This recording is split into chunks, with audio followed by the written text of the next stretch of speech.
Hoskins here at purecarnow.com, dochoskins.com/appointments.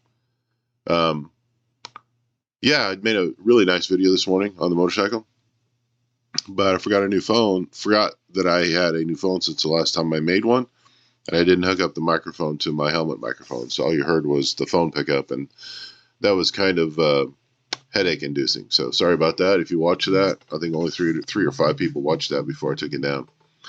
But I wanted to cover what I talked about on that ride this morning was getting ready for all the stresses that are coming into your house this holiday season. Um, you got family stress that's coming in the house. You've got physiological stress coming in the house. You've got social stress coming into the house. You've got people bringing over food that might have spices in it that don't agree with you. You might put a little bit too much cinnamon in your pumpkin pie.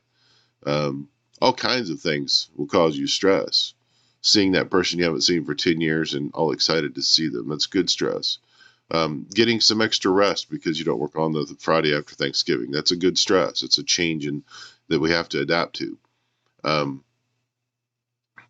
The system in our body that handles adaptation to stress is the nervous system. It's the one that senses the change. It's the one that decides what to do with the change and how to respond to it. And it's the one that controls and mitigates and manages the change that has to happen to the new stress.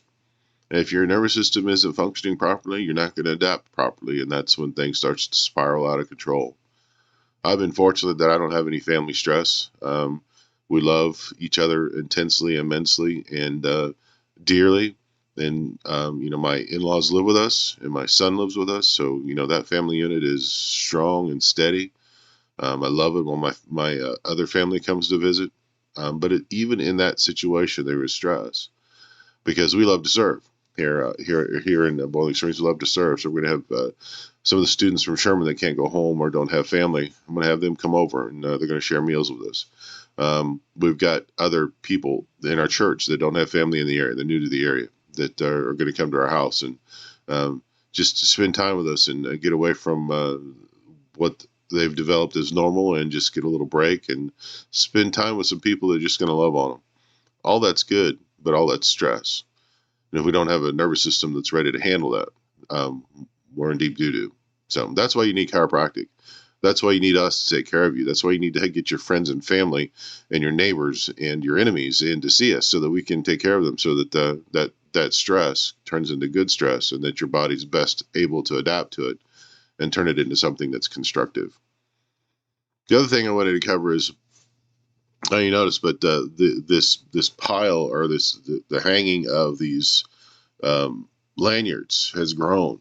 That's just from this year. These are the events I've just been to this year, and I've got probably 2 or 3 more I haven't hung up yet.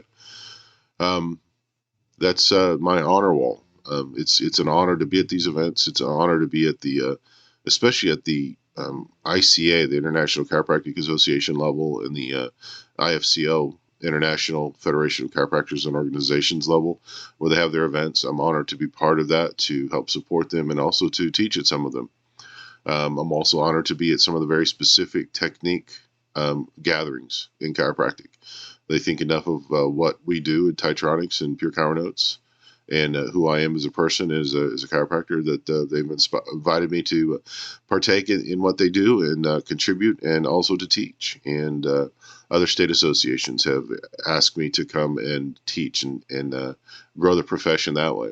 And that's the stage of practice that I'm in. It's the stage of the profession that I'm in, is that reinvestment, that giving back, that building a legacy, not just for my name, but for the profession.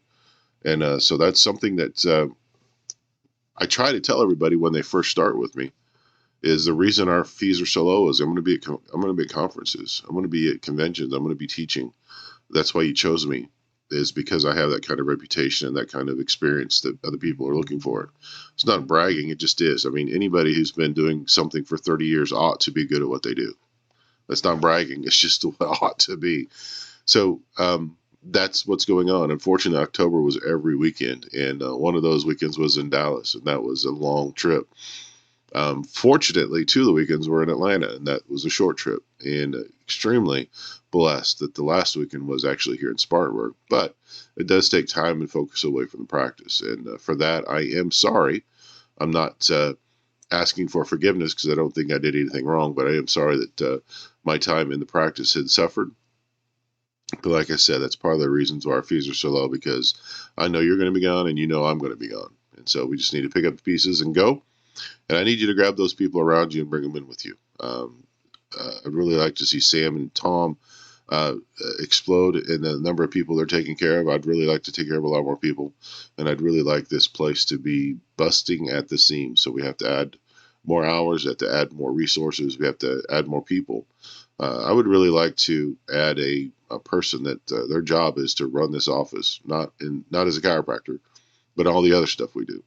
And that's going to take a lot more patience with us. It's going to take a lot more of you bringing in your friends and family, your neighbors, the new people to the area that you just met at church. Get them to come into here so that we can do that, and even more better able take care of you. That's my dream. Well, it's part of my dream. I've got a bigger dream that we're working on, and that's blowing my mind. The more people I talk to about it, the more they want me to do it and get it done. The more they think it's not a big enough dream, that I need to go bigger. So we're working on that. It's interesting when you go and talk to a bank to try to get some of their money, and they're like, I don't think your dream is big enough. I think your project needs to be at least twice as big. And we probably want part of it to have one of the pieces of it so that we can have a different branch. Kind of gives you an idea what I'm thinking about.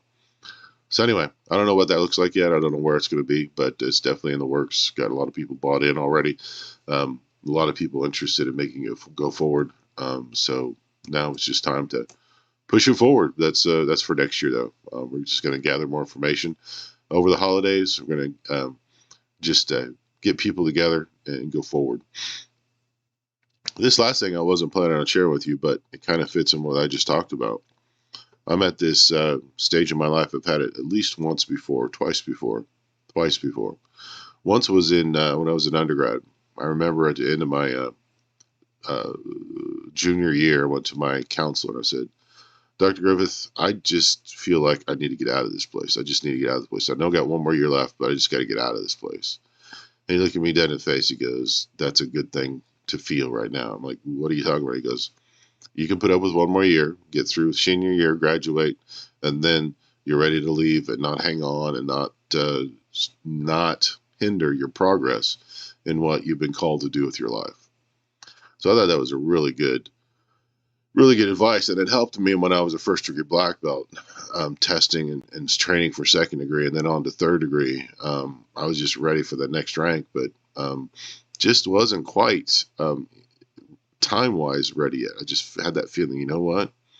I'm ready for the next level. I'm ready for the next level. I've got all this stuff that I'm teaching it. I've mastered it. It's time for the next level. And yeah, when it's time, it's time. But having that feeling is pretty cool. And right now I'm having that feeling where this level that I'm at in life, this level that I'm at in practice and in business is really good.